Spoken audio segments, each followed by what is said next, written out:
Maithili express की शानदार प्रस्तुति।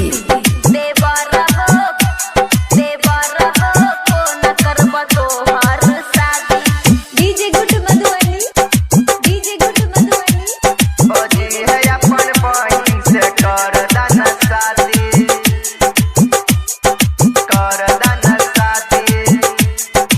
खुशी रिकॉर्डिंग स्टूडियो बलुआहा।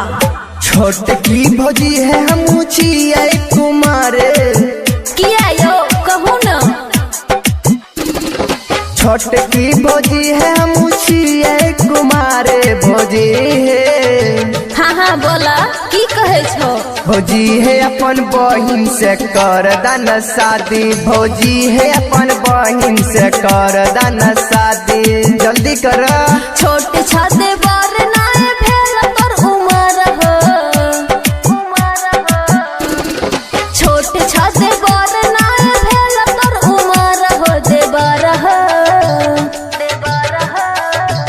देवर हो को न करब तो हर शादी, देवर हो को न करब तो हर शादी। भौजी है अपन बहिन से कर दान शादी। डीजे गुड मधुबनी, देवर हो को न करब तो हर शादी। खुशी रिकॉर्डिंग स्टूडियो बलुआहा।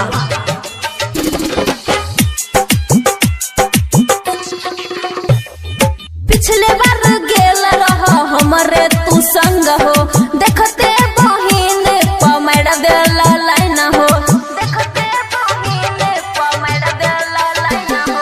तोरे हमें संग गैलरिया भौजी गाँव है, देखते बहिन के कर लिया पसंद है। प्यार तू कर कह दे बजे धोखा, देवर हो,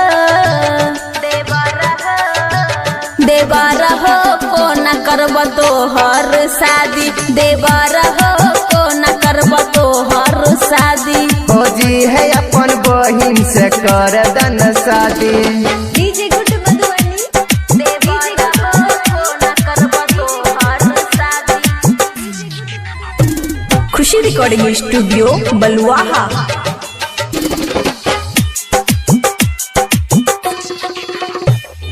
किया कर छह हमरा इतना तू तंग हो, शादी कराबै के देब की गिफ्ट हो, शादी कराबै के देब की गिफ्ट हो। सही कहे छिया भौजी कर विश्वास है, तोहरे बहिन पर छै हमरो आस है।